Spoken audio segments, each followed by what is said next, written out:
Hey, what's up and hello? This is the Chris Nicole bringing you my views on life, love, and the world of entertainment through my eyes. Good evening, good afternoon, good morning, depending on what time you are watching this live. Hello, crew. Hope all is well. Make sure you hit the like button on the way in, please. And this is my review on Ready to Love, Season 10, Episode 8. My man's BFF. Um, Let me explain something to y'all, and I'm sure the ladies are definitely going to understand this. What you got in this episode was straight BS. Why, you ask? Because men don't ever break the bro code. Ever. They're never going to break the bro code. So if you really thought you were going to get the real from these men and their friends, you're bugging. Because that definitely wasn't going to happen. So most of the time I'm rolling my eyes. And it's so interesting that the men wanted so much honesty from these women's exes, but we know we didn't get a lot of honesty from these guys. So let's get into it. So pretty much the girls going to the vault and they say, well, you know what? You're about to meet these guys' friends. Okay. You're about to meet their friends. Enjoy yourself. First of all, Taye is in the all-star lineup on her own. I swear she probably went on every date with every guy there, except Hussein and Cam. But they were like, enjoy, get to know the friends, so then that way you can get to know these guys. So I'm like, yeah, okay. What you about to have is a lot of nonsense and them protecting these guys at all costs. But anyways, we start off with Kiki, do you love me, and JJ, okay? And so she come in talking about, of course, her man. And so she's like, yeah, so what does he say about me? And what is he like in a relationship? So of course, he gives the bro code answer. I mean, he's just a relationship guy. Even when we was trying to tell him, like, dude, man, forget that. Do your thing or whatever the case may be. He was just like on code and being in this relationship. And I'm like, really? Really? So there's no flaws at all in this situation. He's just a relationship guy. And granted, he may be, but I just don't know if he ever did not go through his slut phase. I'm sorry. I just don't know. But he making it seem like 11-year relationship, got out of that relationship, and now he looking for love again. Yeah, okay. So one thing about it though, I don't know if y'all noticed, but Kiki and Jay got a missing side tooth. So I guess they like a side tooth love thing going on. Kind of cute, kind of cute. And I feel like both of they missing teeth is on the same side. That's romantical. Very romantical. I like the fact that they almost missing in the same area, they little side tooth. So it may be meant to be. It may be. I mean, love at first missing tooth. You know what I'm saying? So with that, she sits up there and she says, well, I just like the fact that, he said that Jay's like the faithful type and he's like in a relationship.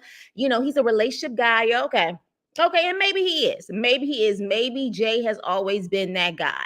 With that being said, I don't think Jay is that attractive, but you could definitely tell he got some swag to him for sure. He definitely has some swag to him. So I think she liked what she heard. So she was just like, okay, I'm good. This is still going to be my man, my man, my man. So with that being said, let's move on to, we got to talk.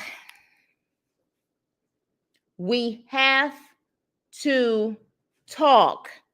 Ladies, gentlemen, we have to talk. Taye meets with Cisco and his LBs. For those who don't know the Greek world, LBs stands for line brothers. Now, if you think just your regular dude with his homeboys ain't breaking bro code, line brothers definitely ain't breaking bro code. Like, they will take things to the grave. Do you understand me? So, yeah, I was just like, as soon as he said, these are my line brothers, I said, oh, he playing her for sure. So at that point, they sit down, they start questioning her. Like, what do you like about him? And so she's like, well, I like the fact that he's honest. And I like the fact that I feel safe with him. He's a gentleman. And they was like, yeah, you know what I'm saying? Yeah. Because, that's just who he is. That's who he is.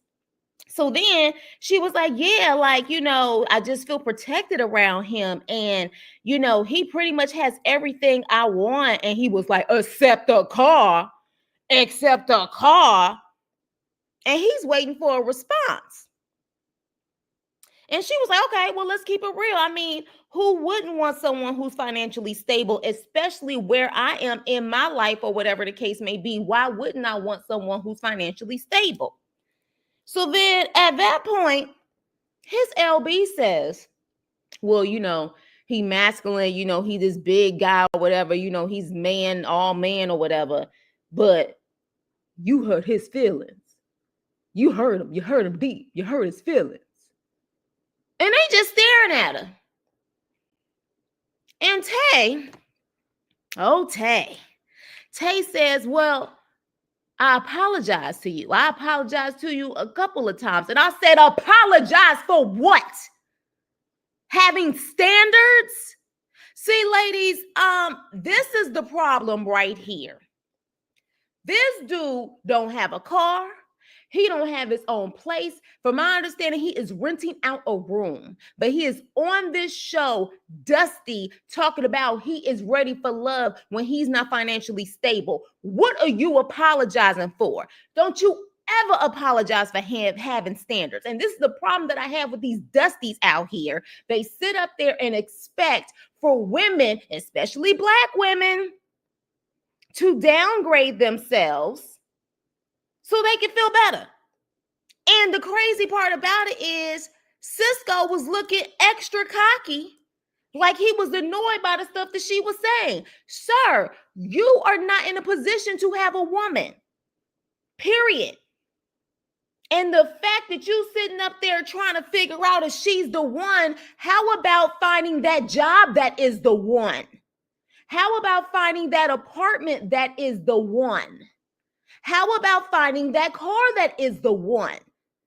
Because Taye should not be your primary focus. And any man is not going to come on this show knowing he's not ready, knowing that he probably can't even take her to Pizza Hut at this point.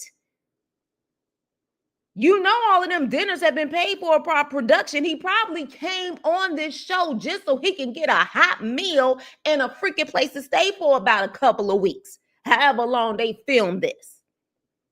And if your LBs love you so much, why he not staying with you? Y'all financially together, maybe? Why can't he stay with y'all? Help me understand. Make sure you hit the like button on the way in. So then I'm like, Taye, I'm so disappointed. You have lost your freaking mind. You don't apologize for having standards. You just don't do it. You just don't do it. You are an educated woman. You are a beautiful woman. You seem to have a great personality. You don't seem like the type that would just constantly talk down to a man. You seem like you're the type to lift your man up, but you definitely don't need to take care of a man at this point in your life. I would say never, but you already know a lot of us played the fool in our teenage and early 20s because we saw potential. Honey, you ain't got room for potential no more. I could not believe that she apologized to that man and he was kind of looking like, whatever, you don't mean it. Sir, she didn't owe you no apology. If anything, you should be apologizing to her for not having your stuff together and still trying to pursue her. Period. I don't even know why he's on the show, but apparently most of these people are actors, actresses, but I'm just going with the flow of the way they're presenting themselves on the show. Cisco, you ought to be ashamed of yourself, gray hair and all. easily, I think, in his 40s, maybe in his 50s, talking about he is renting a room. Then he had the audacity to say, I'm more closer to my LBs than my family. I'm sure you are. You know why? Because your LBs ain't going to tell the truth about you to you. They going to sit up there and keep on trying to make it seem like you good. You just try to get yourself together. That family, that's who she needs to meet. The family is who she needs to meet, okay? She needs to meet the family like that mama that he don't get along with.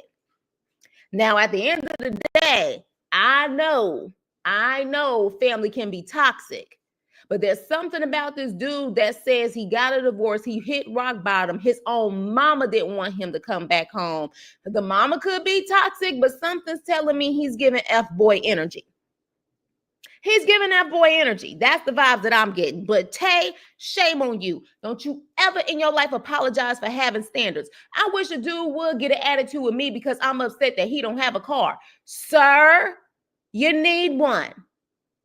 This is not New York City. Now, granted, from my understanding, Philadelphia does have great public transportation. But from my understanding also, a lot of people have cars. You kind of need them out there. It ain't New York. So yeah, you should be having your stuff together instead of sitting up there trying to bait a woman who is 10 times better than you in all ways. Always. So moving on. Child Cam with his female friend, they all meet up. Angie, Rose, and the witchetty witch of Philly, Sahara, honey. Look, at the end of the day, Sahara keeps showing more and more of her potion witchy vibes. Look, I don't care. This is for entertainment purposes only, but baby, when she be cutting them eyes, I be like, girl, what you doing? What you doing? Like, she is determined to leave this show with a man. She don't care if she got to clonk him on the head and drag him back to her freaking apartment or her house, put a potion on him. She trying to have a man before she leave. So at this point, Sahara is just like, I mean, when I come in here, I see Angie, I see Rose. We don't never have time alone. And I'm like, Sahara, what are you talking about, boo? You have had time alone with Cam. One time was when you got an attitude and you was annoyed because you was in the bottom again, and that could have been your moment to really perk up and have some fun with him or whatever the case may be. But you was like, thank you, I'm pissed off, I'm mad. And then the other time is when you told him that the only man you had is gone and has left this earth. You had a long time with him then. So I'm confused on why you feel like you don't never have a long time. That girl is possessive and she controlling, it seems like. So at this point, they asked the female friend that he has known since high school how Cam is. And she says Cam gives too many chances to women that he knows he don't even like, but he's still trying to say, oh, I'll give her another chance. You know, we'll go out on another date. And the friend is like, why? You didn't like her on the first date. Like, what are you doing? So then that made me wonder, who do you really like in this group, Cam?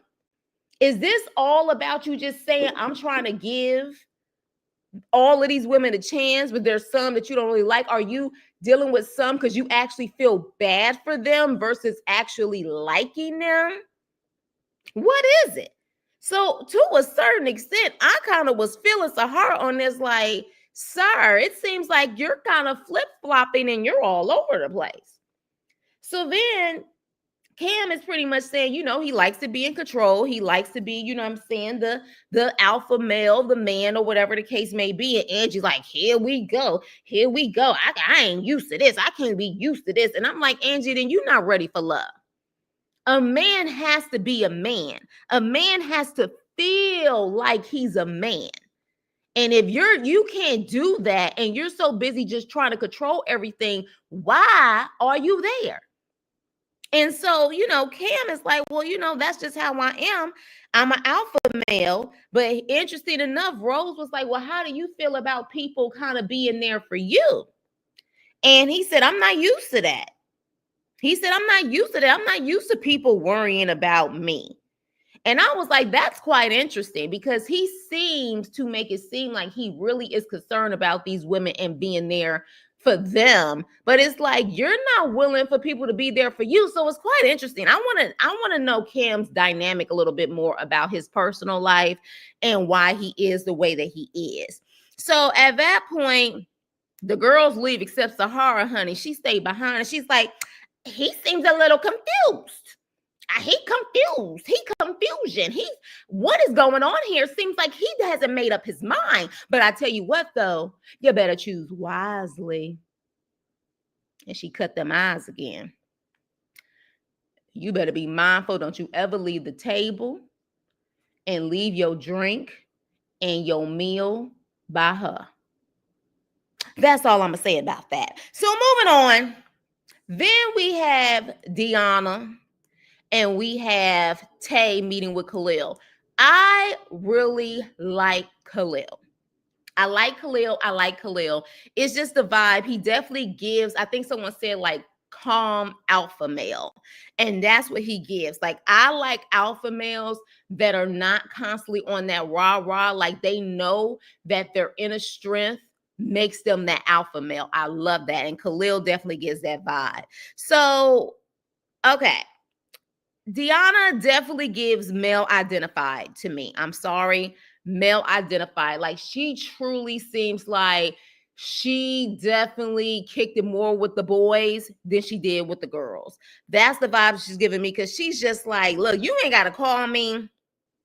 As long as I trust you, you ain't got to call me. Like I'm at work because you know her work come before everything. She's like, you ain't got to call me. You ain't got to do all of that or whatever. Like, I'll see you when you get home. But Taye like, oh no, you got to call me.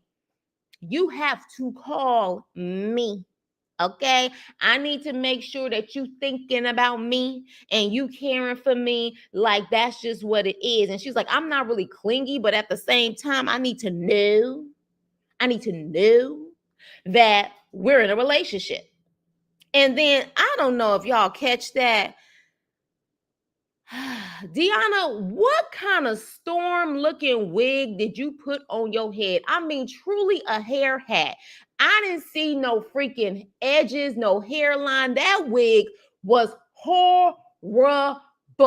Deanna, keep the short blonde. You look beautiful with that short blonde. That freaking wig, that blonde, nasty, no freaking part. You couldn't even see a part at the top. Then she had the freaking burgundy tips. Whoever gave her that wig needs to be fired. That's it. That's all. I don't know what was going on. Keep the shortcut, boo. Keep the shortcut. So at that point, I just feel like Deanna, I don't know who she's going to actually end up with. My guess, no one. That's my guess. At this point, it's a done deal because I feel like Khalil and Taye are going to be the match. So that's just my opinion on it. So with that being said, we also see Deanna go and meet up with Naim, and Taye is also there too. And I was like, why? First of all, Deanna she put it out there that Naim is a floater. That's exactly what he is, because I'm still shocked that he was still there. But of course, they're concerned about the kids. 5 kids, 3 baby mamas, and literally they're like, look, we don't even have kids. That's a lot to deal with. And Taye's like, yeah, especially for me, because look, what if I want kids, 1 or 2 kids? Like, you add into your roster, we would have a whole freaking basketball team. And so at that point, he was like, yeah, you know what I'm saying? Like, I totally get it or whatever. I'm not about to, push a woman into, if that's what she don't want to do, that's what she don't want to do. And so at that point, they asked his friend, like, what is his issue? Well, first the friend said, well, the woman has to have a genuine love for children. And I'm like, you think? I would think with him, you definitely got to have a genuine love for children. You also got to have a genuine love and respect for baby mamas, because you're going to be dealing with 3. And so at that point, he says, look, I don't need a woman. If she ain't willing to compromise, I totally get it. But they asked him about kind of what his flaws are. He says, trust in women.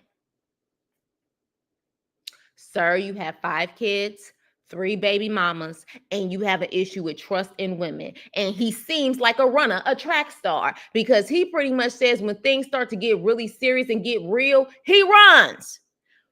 There is no point of you being on this show. I literally put my hands up and I said, so what is the point? And so then he starts talking about the issues with all of his baby mamas. The first one, okay, he was super young and he was super wild, and so was she. Okay, you may get a pass on that. The second one, he wasn't ready and he hadn't worked through all of his stuff. And the third one, it was the same. He was working through stuff, but he hadn't worked through it and he cheated.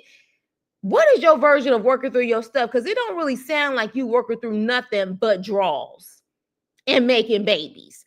I am confused on why you even had the audacity to be on this show. But he claims he got his kids and they're more than taken care of. I don't know, y'all. Maybe his gym really makes him a lot of money. So I'm not going to deny that he does not make a lot of money when it comes to that gym. But 5 kids in 3 different households tell me that his money is not long. Telling me it's not long. But that's my personal opinion. But I was just like, Naim, there is no point of you freaking being here. But we are going to move on, child. To Hussein and Rose. Now, I do think Hussein and Rose look great together. And Rose, for her to have a child, she's 38 years old. She don't look 38. She looks younger. But the girl know how to dress, because that yellow mustard dress she had on was everything. So you better go ahead, Rose. So she sits down. I don't know about y'all, but is it weird that his friends asked her about her freaky tail level? Like how freaky she's willing to get in the bedroom. Like, and it wasn't just the one who's into poly. The other one across the way was saying, yeah, he got a high drive. Y'all don't find that weird? Like, y'all don't, and most guys will make sure that they have these type of conversations beforehand about what to ask, what not to ask, what to say, what not to say. And I'm thinking, like, Hussein, did you tell them to say something like this just so you can see what they're willing to do? And then Rose is like, well, look, you know what I'm saying? Like, I have never not had an issue with not satisfying my man, but she implies that she will be willing to bring a third party into the bedroom just to spice it up. But then at the same time, she turned around and said that she don't share. Did y'all hear that? I'm sorry, y'all. I haven't said my hellos, but I'm just trying to go in and I'm trying to keep this under 30 minutes. We're going to see if I can do it. But did y'all hear that when she said she's willing to spice it up and possibly bring someone in the bedroom, but then at the same time said she don't like to share? Ma'am, that's sharing. That's sharing. What are you talking about? So then Angie comes in. And the one guy who's into poly, he knows Angie. Okay? And we know Angie is a freak a leak. Okay? And so when they hugged, they was like, how they know each other? Now she claims that he has had parties and she was a bartender at his parties. Ma'am, what kind of parties were this? What kind of parties? What was the parties about? You dealing with a guy who's into poly. What kind of parties was this? What kind of parties? Yeah. I don't know if they was regular parties, if you know what I mean. So then at that point, they sit up there and they're talking. And Angie likes the fact that Hussein has a high drive, if you know what I mean, which is why I said, what kind of parties were you dealing with when it came to that guy? But then also the poly guy was like, well, I mean, I don't see why all 3 of y'all can't do nothing, as in Hussein, Rose, and Angie. And I'm just like, yeah, okay. Okay, so yeah, so with that being said, the only thing that they had an issue with Hussein is that he don't text and respond back. Like he texts you or you text him and he don't respond back. Now he kept saying he did not text them back because he knew he was going to see them that night anyways. But they didn't like that answer. They think that it's just because he's not interested or he's busy doing other things and ain't busy trying to focus on them. So with that, they end up going into the vault. And baby, Taye made me so mad because she was still defending Cisco. And I'm like, girl, there's nothing to defend. There's nothing to defend. If you're going to defend anything, defend the fact that he definitely is, his body's on point. You could defend that. But she making it seem like I'm defending him because he just keeps it so real. Really broke. Really broke. Let me tell you something. I'm a woman. And I don't mind being a kept woman when I find that man that's going to take care of me financially and I can do whatever I want to do. But I don't know about y'all ladies, but when I am in a rut, and I don't just mean a financial rut, but if there's a financial rut, if there is something going on in my life, I am the type to isolate myself until I get my stuff together. And then once I have my stuff together, then we can talk. And that's for anybody. I don't know that many men, real men, who literally are at that bottom point in their life and they're doing this. It seems like you are trying to find that girl that's going to take care of you. And Taye seems like she's the sucker that would do it. I hope not. Girl, please choose wisely and choose Khalil. So in the vault, Deanna also saying, look, Naim is cool, but yeah, we ain't going to be able to date. Angie finally breaks down and explains why she is the way she is and how controlling she is. She is the oldest of 11 siblings. She has older parents. Her phone is constantly off the hook. They always want something. And she's like, she does not know how to just relax because someone always needs something from her. I felt it. I feel her. But at the same time, I feel like she also puts that on herself. The benefit of having 11 brothers and sisters is that they do have each other and they can depend on each other. I feel like she kind of has that martyr complex. She has to be the one. She has to be the savior. She got to be the super saver hoe.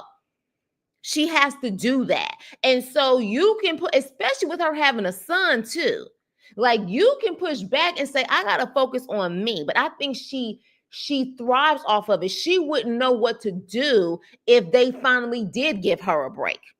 But I felt what she was saying, but I'm like, girl, you putting a lot of that pressure on yourself. And that's another thing that Tommy was saying, like, you need to be honest with these men about what you're dealing with, because he has to know the world that he's coming into.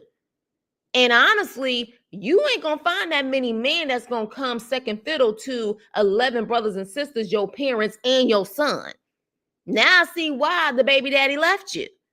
Because you just got too much on your plate and it's like he's going to be an option, not a priority. So then, Sahara baby coming for Kiki. Kiki has been eyeing Jay from the beginning. That's her man. And she was like, yeah, me and Jay, we still good. And Sahara was like, yeah, you know, I got a thing for Jay. Yes, I do. I have a thing for him. You know what I'm saying? And she was like, and don't be staring at me like that. And Kiki was like, I ain't staring at you, but you was giving them eyes, girl. But I don't blame you, because the reality is that Sahara has not mentioned Jay really at all from what we have seen, but because now she feels like she has competition with two other women when it comes to Cam, she like, yeah, let me make sure that I get out of here with some man, some piece of man, okay? So she was like, yeah, don't stare at me. I feel your eyes or whatever. She was like, yeah, so Cam and Jay are my top two. Child, Kiki, let me tell you something. Kiki seemed like she ain't playing no games when it comes to Jay. So for those who was telling me there's drama usually on this show, because I really hadn't seen that much drama yet, I guess the drama's about to unfold, because Kiki and Sahara in this Jay situation, ooh wee. So then at that point, we pretty much figure out with Hussein also, and Angie was like, yeah, he don't respond back, because you know Angie especially, you need to contact me. If I send you a message, you contact me back. So we have the bottom two, Naim and Hussein. But baby, we already know who left. Naim, the one with 5 kids. I wonder if he even got pets too. Sir, again, he was the first freaking thumbnail I made on this show. When he said he had 5 kids, I'm like, what are you doing on this show? You was able to float because of that hair and that ponytail. That's exactly why you was able to stay on this freaking show. They had to make sure they didn't discriminate against the light-skinned boys. That's it. That's all. Because you didn't bring nothing to the show. You really didn't. You really didn't. And honestly, can you really see a Naim and a Deanna together? Can you really see Naim and Deanna together? Deanna looked like she could body slam Naim. She can bench press him.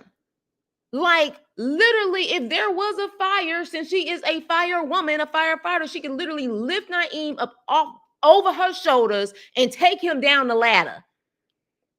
And like, at this point, he was just trying to pick anybody to pick anyone. But with that being said, Naim said bye-bye. I also happily said bye-bye. If I was drinking right now, I would have took a shot of tequila as a toast that he is officially off this show. Because I was done. So yeah, with that being said, the next episode gets quite interesting. It gets quite interesting because they have to all be in a house together on vacation. And baby Sahara, oh, she like massage my neck, Jay. And Kiki is like, you embarrassing me. She flips out. This is going to get quite interesting, you guys. I went over 30 minutes. I'm over at about like 32 minutes, but that's all right though. With that being said, you guys, let me know what y'all thought about this episode. Naim leaving. Are you happy? Are you sad? Taye apologizing to a buff brokey. I'm just like apologizing for the fact that she was annoyed that he was not financially together. Baby, ladies, we have to do better and not apologize for standards. He act like she sat up there and rolled her eyes that he wasn't a millionaire. She rolled her eyes for the fact that you don't have the basic necessities. And you're mad and your LBs expect for you to freaking apologize. Man, that's a Kappa for you. Oh my gosh. And I don't care if you get offended, Kappas, noops. That's just what it is. But with that being said, you guys, please like, share, and subscribe. And I will see you on my next video. Toodles.